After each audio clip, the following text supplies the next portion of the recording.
Bonjour Luc Poignant. Bonjour. Est-ce qu'il y aura encore des manifestations ce soir? Écoutez, a priori, c'est ce qu'on annonce. Le mouvement est reconduit au moins pour ce soir. Et la suite, c'est quoi alors? Parce qu'il y a des concertations. Ça fonctionne plutôt bien avec le ministère de l'Intérieur. Il y a des concertations. Le problème des concertations, c'est que ce sont toujours des déclarations d'intérêt. On a des ministres qui nous assurent qu'ils veulent faire le maximum, etc. Nous, ce qu'on demande, c'est des réponses immédiates, quelque chose de concret. Enfin, il faut mettez donner la pression. Un signe. Oui, mais il faut donner un signe. Nous, on met pas. Enfin, nous, syndicalistes, évidemment, on met la pression. Maintenant, ceux qui mettent la pression, c'est mes collègues. C'est le rassemblement spontané qui a lieu tous les soirs. Ça, c'est eux qui mettent la pression. Pourquoi? Parce que depuis un certain nombre d'années, les revendications qui sont aujourd'hui portées par mes collègues dans la rue le soir sont les revendications que nous, syndicalistes, nous portons depuis des dizaines d'années et qu'on n'a pas voulu entendre. Est-ce que c'est vrai qu'il n'y a pas de syndicats, de syndicalistes dans les manifestations? Vous n'organisez rien? Non. Le mouvement tel qu'il est aujourd'hui a demandé à ce qu'il n'y ait pas de syndicalistes, au même titre qu'ils ne veulent pas être récupérés par des partis politiques. On va y venir. Donc, pour le moment, ce mouvement leur appartient. Et il est hors de question pour nous de nous immiscer dans le mouvement, de les aider, de participer à des négociations, c'est notre boulot et c'est bien la moindre des choses. Mais d'aller dans le mouvement, hors de question. On reviendra sur l'aspect politique dans un instant, mais restons un petit peu sur cette concertation. Vous avez obtenu certaines choses, notamment une hausse du nombre de fonctionnaires, du matériel en plus. Est-ce que c'est toujours pas suffisant, à vos yeux? Mais non, c'est pas suffisant parce que il nous faut des réponses immédiates. Comprenez bien que l'embauche d'effectifs, c'est quelque chose qui prend plusieurs années. Il y a 6 ans, on a fermé la moitié des écoles de police. Aujourd'hui, vous avez des collègues, des futurs collègues, qui ont réussi le concours d'Irène de la Paix, qui attendent pour pouvoir rentrer en école. Donc cette réponse-là, on l'aura dans 2 ans. Nous, ce qu'il nous faut, c'est des choses concrètes, immédiates. Et vous vous rendez compte que le ministre de l'Intérieur ne peut peut-être pas s'engager sur les 2 prochaines années? Vous comprenez la question derrière, bien sûr. Bien sûr, justement, ce que nous, c'est pour ça que les politiques, lorsqu'ils s'emparent d'un problème tel que celui-là, c'est tout de suite une catastrophe phénoménale. Parce que ce qu'il faut, c'est un plan pluriannuel. On a déjà connu ça dans la police. Moi, j'ai connu le plan Jox, j'ai connu le plan d'après, où le ministre de l'époque s'engageait, lui, mais en même temps, il faisait en sorte d'engager la continuité de l'État sur plusieurs années, sur un plan qui avait été négocié. Pourquoi ne pas le faire là, en dehors de tout clivage politique ?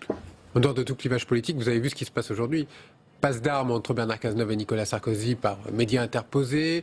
Manuel Valls qui, depuis Francfort, appelle à la raison les partis politiques. Vous avez déclenché une bombe atomique. Ah, mais ça, c'est leur problème. Si, nous, vous savez, c'est pas nous qui avons déclenché la guerre atomique.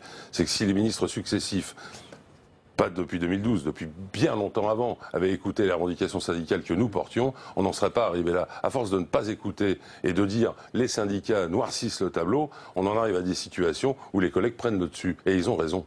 Est-ce que le dialogue avec le ministre de la Justice s'est bien passé? Parce qu'on a l'impression que là, il y a quelque chose qui est complètement cassé. Entre d'une part ce que vous réclamez, entre ce qui se passe sur le terrain et ce qui se passe au niveau de la justice.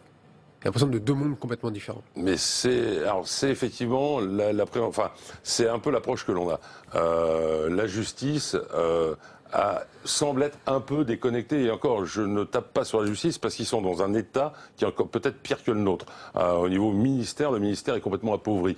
Mais ils sont très certainement déconnectés. Ce qu'il faudrait, tout simplement, là, pour les juges, magistrats dont on parle. Oui, bien sûr, des magistrats, mais on va faire très simple. Les magistrats, on leur propose un stage, ils mettent une tenue de police, ils viennent dans une voiture de police et ils rentrent dans une cité. Ils se présentent comme policiers. C'est vrai, vous êtes prêts à les prendre en stage? Et ils comprendront à ce moment-là ce qu'est la triste réalité du terrain.